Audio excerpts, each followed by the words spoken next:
Mister tiger and ഡീമു, നിങ്ങൾക്ക് ഈ രാജകീയ വിരുന്നിലേക്ക് സ്വാഗതം. Thank you. അതെ ടൈഗർ, അതിസാഹസികമായാണ് നിങ്ങൾ ആ ക്രിമിനൽ അനൂപ് കടുവയെ പിടികൂടിയതെന്ന് പോലീസ് മിനിസ്റ്റർ ഷിക്കി പറഞ്ഞു. ഓ, ഷിക്കി എല്ലാം പറഞ്ഞു അല്ലേ? ഈ ഷിക്കിയുടെ ഒരു കാര്യം. ഞാൻ വിളിക്കുന്ന പോലെ നിങ്ങളും അദ്ദേഹത്തെ ഷിക്കി എന്നാണോ വിളിക്കുന്നത്? അല്ല, അത് പിന്നെ സന്തോഷം കൊണ്ട് ഞാൻ അറിയാതെ. സന്തോഷം വന്നാൽ താൻ അപ്പനെ കയറി ഔറംഗസീബ് എന്ന് വിളിക്കുമോ? എടോ, മൂത്തവരെ ബഹുമാനിക്കാൻ ശീലിക്കണം കേട്ടോ. അദ്ദേഹം ഈ കിണ്ണാകൃതിക്കാട്ടിലെ പോലീസ് മിനിസ്റ്ററാണ്. ഷിക്കി എന്ന് ഞാൻ ചുരുക്കി വിളിക്കുന്നു എന്നേയുള്ളൂ. അദ്ദേഹത്തിന്റെ യഥാർത്ഥ പേര് ഷിക്കാബോ എന്നാണ്. ദാ ഇപ്പുറത്തിരിക്കുന്നത് നമ്മുടെ മിലിറ്ററി മിനിസ്റ്റർ കക്കാബോ. ഷിക്കാബോയും കക്കാബോയുമാണ് എൻ്റെ ഇടങ്കൈയും വലങ്കൈയും. എന്നെ ബഹുമാനിക്കുന്നത് പോലെ തന്നെ ഇവരെയും ബഹുമാനിക്കണം. കേട്ടല്ലോ? വിട്ടുകള പ്രഭു, പുതിയ തലമുറയിലെ കുട്ടികളല്ലേ. ഇന്നത്തെ ഈ പുതിയ തലമുറ വരുമ്പോൾ ഇന്നത്തെ പഴയ തലമുറയായ നമുക്ക് നാളത്തെ പഴയ തലമുറയാവേണ്ട ഇന്നത്തെ ഈ പുതിയ തലമുറയ്ക്ക് നല്ല കാര്യങ്ങൾ പറഞ്ഞു കൊടുക്കേണ്ട ബാധ്യതയില്ലേ? ഹോ, ആലോചിച്ചിട്ട് എനിക്കൊരു എത്തും പിടിയും കിട്ടുന്നില്ല പ്രഭു. അല്ലേ? കിട്ടുന്നില്ലല്ലോ. അതാ ഞാൻ പറഞ്ഞത്. എന്നാലും വിളിച്ചു വരുത്തിയിട്ട് ഇതൊരുമാതിരി പരിപാടിയായിപ്പോയി. ഉപദേശിക്കാനാണെന്ന് അറിഞ്ഞിരുന്നെങ്കിൽ വരില്ലായിരുന്നു. പൊരിച്ച എലീനെ കാണിച്ചിട്ട് ഞങ്ങളെ പറ്റിക്കായിരുന്നു അല്ലേ? പോ, രാജാവിനോട് ഞങ്ങൾ കൂട്ടില്ല.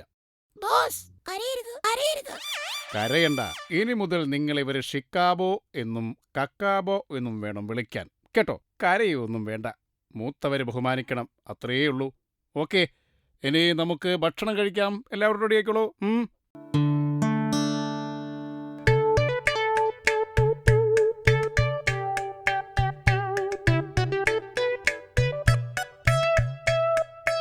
അതുണ്ടല്ലോ രാജാവേ, സത്യത്തിൽ എന്നെ ആരും ഉപദേശിക്കാറില്ല. അതാണ് പെട്ടെന്ന് ഉപദേശം കേട്ടപ്പോൾ ഞാനാകെ ഷോക്കായിപ്പോയത്. ഇറ്റ്സ് ഓക്കെ, അത് വിട്ടേക്ക്. ബൈ ദ ബൈ, ടൈഗർ എത്ര കാലം ഉക്രൈനിലുണ്ടായിരുന്നു?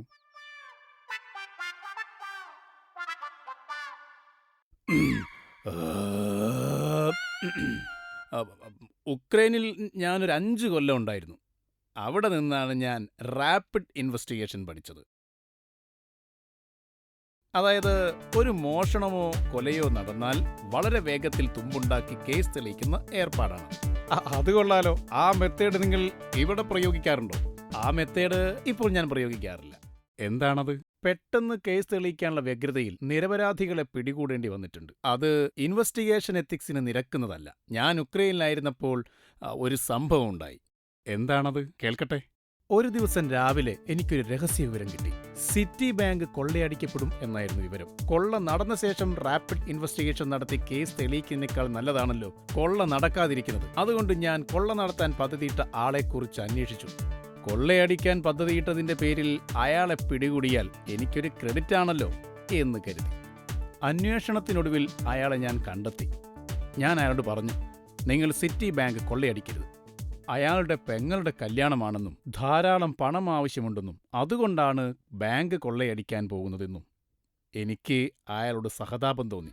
ഞാൻ പറഞ്ഞു, നിങ്ങൾക്ക് ആവശ്യമുള്ള പണം ഞാൻ തരാം, അതുകൊണ്ട് നിങ്ങൾ ബാങ്ക് കൊള്ളയടിക്കരുത്. അയാൾ അത് സമ്മതിച്ചു.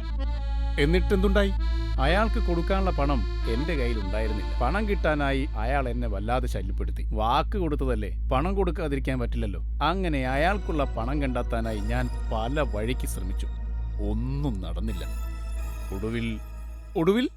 ഒടുവിൽ എനിക്ക് ബാങ്ക് കൊള്ളയടിക്കേണ്ടി വന്നു. എന്നിട്ടെന്തുണ്ടായി?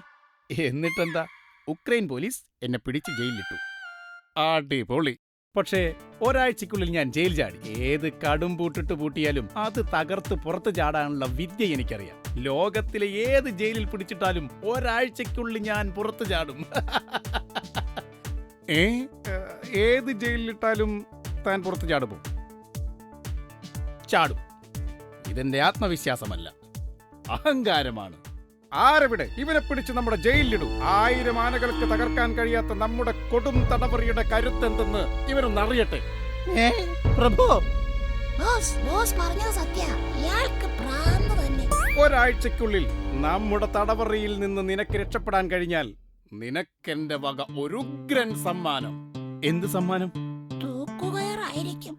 താൻ ഇപ്പോൾ സ്പെഷ്യൽ ബ്രാഞ്ച് ഇൻവെസ്റ്റിഗേഷനിലല്ലേ? ഈ പരീക്ഷണം നീ വിജയിച്ചാൽ നിന്നെ ഞാൻ കൊട്ടാരം ഇന്റലിജൻസ് ബ്യൂറോയുടെ തലവനാക്കും. അത് വേണോ ബോസ്? വേണം. അതിനിവൻ ജയിൽ ചാടിയാലല്ലേ കാണട്ടെ ഇവന്റെ മിടുക്ക്.